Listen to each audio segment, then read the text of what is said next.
جس طرح ڈھال آپ کر دیتے ہیں جنگ میں برستے ہوئے تیروں کے سامنے، تو وہ تیر ڈھال سے ٹکرا کے گر جاتے ہیں اور آپ کو نقصان نہیں پہنچتا، تو روزہ بھی آتش دوزخ سے ڈھال ہے، جہنم کی آگ سے بچانے والا۔ روزے دار کو اللہ کی خاص رحمت نصیب ہوتی ہے۔ ایک حدیث میں آتا ہے کہ روزے دار کو دو خوشیاں نصیب ہوتی ہیں۔ ایک خوشی اسے تب ملتی ہے جب وہ روزہ کھولتا ہے، جب سارے دن کی بھوک اور پیاس کاٹنے کے بعد شام کے لمحے ہوتے ہیں اور پھر روزہ منزل تک پہنچتا ہے، تو کس مسرت اور خوشی اور سرشاری کے عالم میں روزہ دار ہوتا ہے کہ شکر ہے کہ اتنی لمبی اور اتنی سخت گرمی کے ماحول کی شدت کے باوجود اللہ تعالیٰ نے مجھے روح و منزل کیا، تو اس وقت ایک احساس اس کے ساتھ جڑا ہوتا ہے۔ اور پھر جب وہ ٹھنڈا اور میٹھا مشروب اپنے کام و دہن میں ٹپکاتا ہے اور وہ ٹھنڈا میٹھا مشروب اس کی رگوں کو تر کرتے ہوئے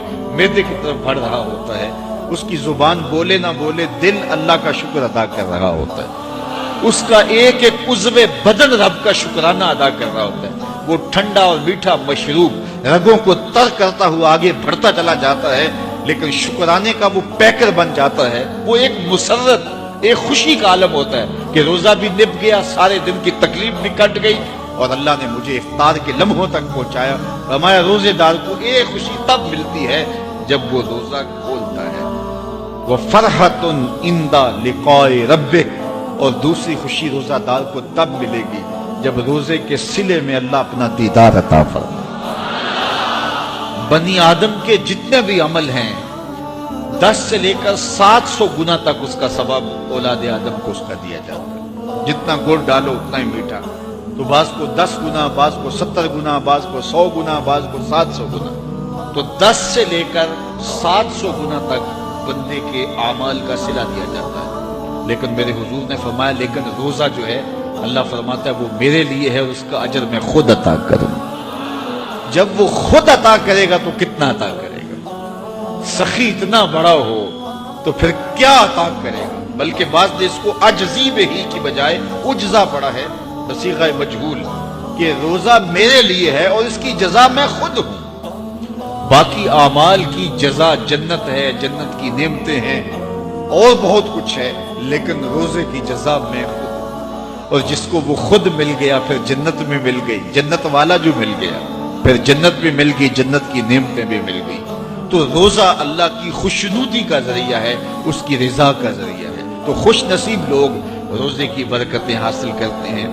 اور ایک روایت میں آتا ہے جب رمضان المبارک کا آغاز ہوتا ہے اللہ اہل ایمان کو، اپنے بندوں کو محبت کی نظر سے دیکھتا ہے، اور اللہ جس کو محبت کی نظر سے دیکھ لے پھر اسے کبھی عذاب نہیں دے گا۔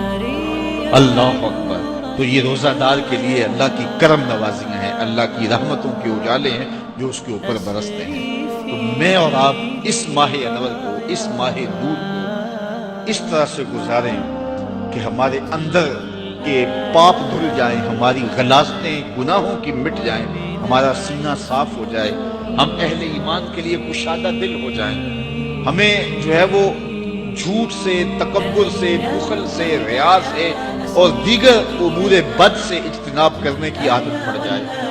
روزہ جو سکھانا چاہتا ہے ہم وہ اس سے سیکھ لیں، اور روزے کی برکات ضبط نفس کی صورت میں ہمیں نصیب ہو جائیں، تو ہم روزے کے بعد بھی، ماہ سیام کے گزرنے کے بعد بھی ایک نئی زندگی لے کر، ایک تازگی لے کر، ایک نور و روشنی لے کر کے جو ہے وہ معاشرے کے، اسلامی معاشرت کے ایک اہم فرد کی صورت کے اندر جو ہے وہ سامنے آئے۔ تو اللہ اس ماہ سیام کی برکتیں ہمیں نصیب فرمائے۔ ہر سال مہینہ آتا ہے، گزر جاتا ہے، ہم پورا مہینہ بھوک کاٹتے ہیں اور پھر وہاں کے وہاں ہی کھڑے رہتے ہیں، تو پھر ہمیں سوچنا چاہیے، لیکن اگر تبدیلی آتی ہے تو پھر شکریہ ادا کرنا چاہیے۔ آج کی اس تاریخ میں ہم عزم کر کے اٹھیں کہ ہمارا یہ ماہ سیام ہماری زندگی میں ایک سنگ میل ثابت ہوگا، اور ہم ایک نئے باغپن کے ساتھ، نئے عزم کے ساتھ یہ مہینہ گزاریں گے اور ضبط نفس سیکھیں گے۔